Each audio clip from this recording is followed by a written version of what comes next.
Los Pitágoras y el número como principio. Pitágoras nació en Samos. El punto culmen en su vida fue en el año 530 a.C. y muere a principios del siglo V a.C. Fue joven y ávido en la ciencia.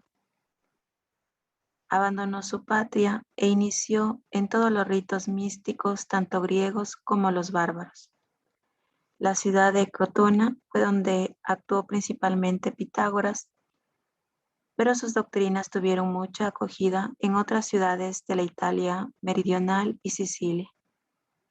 No solo tuvo influjo en el ámbito filosófico y religioso, sino también en el ámbito político. El ideal político de Pitágoras consistía en una forma de aristocracia basada en nuevos estamentos dedicados de manera especial al comercio que se había logrado consolidar de una manera grande, elevada, en las colonias antes que en la metrópoli.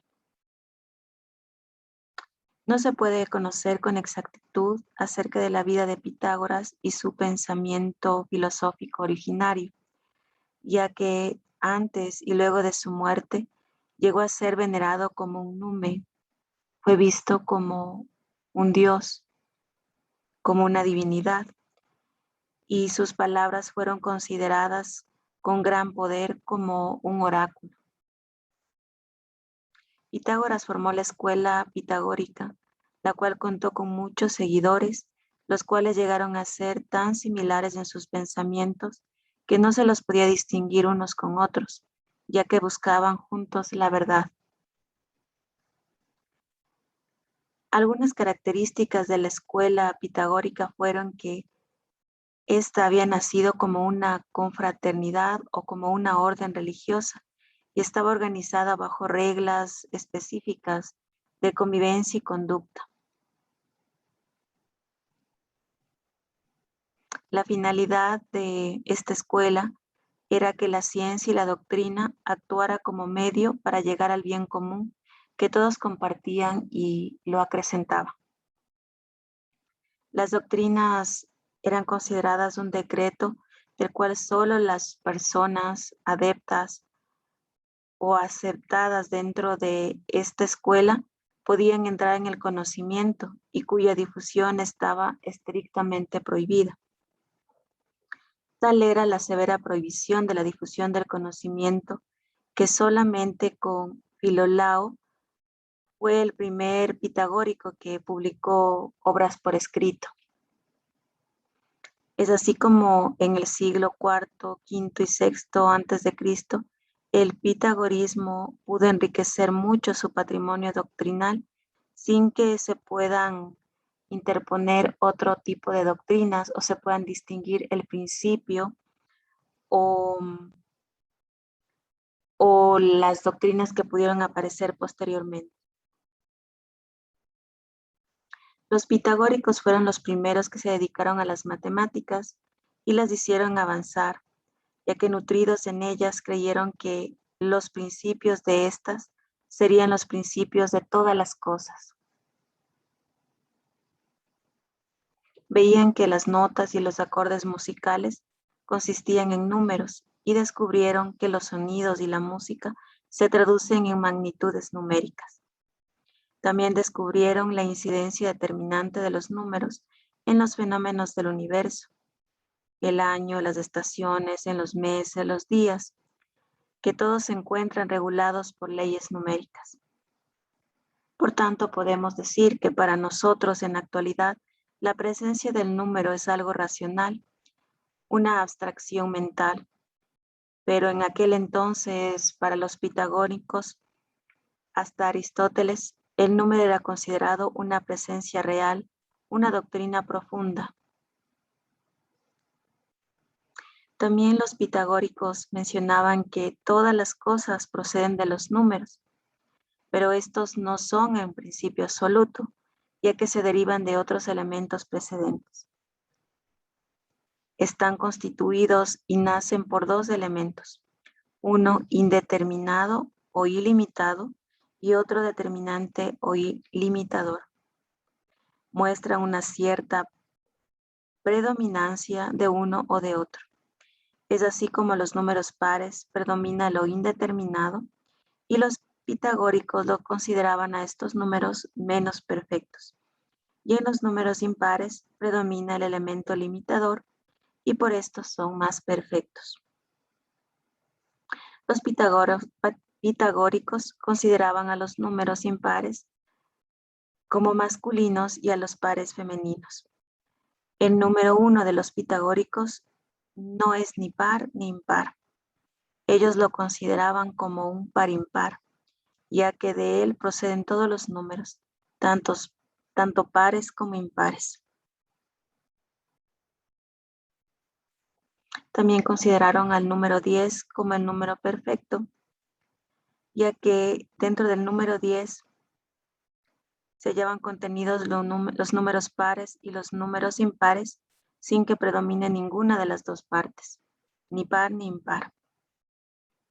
Y de ahí que nace la teoría del sistema decimal y la codificación de la perfección del número 10.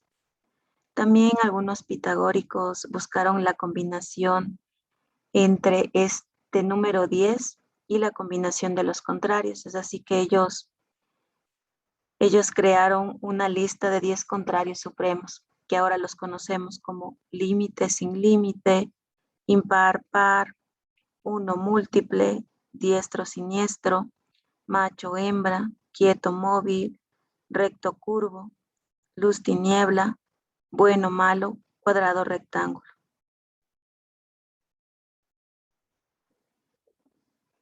También los pitagóricos consideraban a los números como concebidos como puntos, es decir, como masas, como algo sólido, dando así la evidencia de que desde el número se relacionan con las cosas físicas. Dentro del pitagorismo primitivo planteó la antítesis originaria entre lo limitado y lo ilimitado, dándole un sentido cosmológico. Es así que decían que lo ilimitado es el vacío que rodea al todo y el mundo nace mediante la inspiración de este vacío como parte en un uno. Y estos dos dan origen a las diversas cosas y a los distintos números. También la ciencia pitagórica cultivó la práctica de un tipo de vida que permitiera purificar el alma y la liberara del cuerpo. Es así que Pitágoras fue el primer filósofo, al parecer, que determinó la doctrina de la metempsicosis, es decir, que el alma, debido a una culpa originaria, se obliga a reencarnarse en diferentes existencias corpóreas, no solo de una forma humana, sino también de animales, y así poder expiar la culpa, en lo que hoy conocemos como la reencarnación. Esta doctrina también venía de los orficos y bueno, los pitagóricos posteriormente la modificaron. La diferencia entre los orficos y los pitagóricos fue la elección de los instrumentos que cada uno consideró para dicha purificación. Los orficos utilizaron los ritos, las prácticas religiosas, o sea, todavía ellos tenían o conservaban una mentalidad mágica.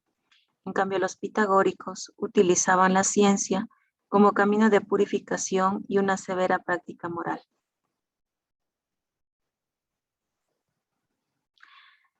Es decir, los pitagóricos consideraban el vivir en comunión con la divinidad. El hacer y el no hacer debían ser guiados por la divinidad.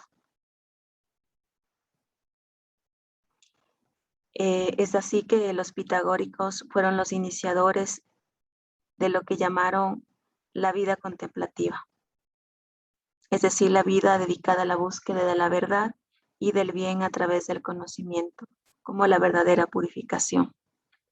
También vincularon lo divino con el número y lo relacionaron con el número 7 como el número perfecto, el número sólido, el número que no cambia, distinto de los demás números. Algunos pitagóricos también identificaron al alma con la armonía de los elementos corpóreos y lo hicieron por dos caminos, agregando una doctrina del alma sensible a un alma demonio o enfrentándose a esta alma demonio.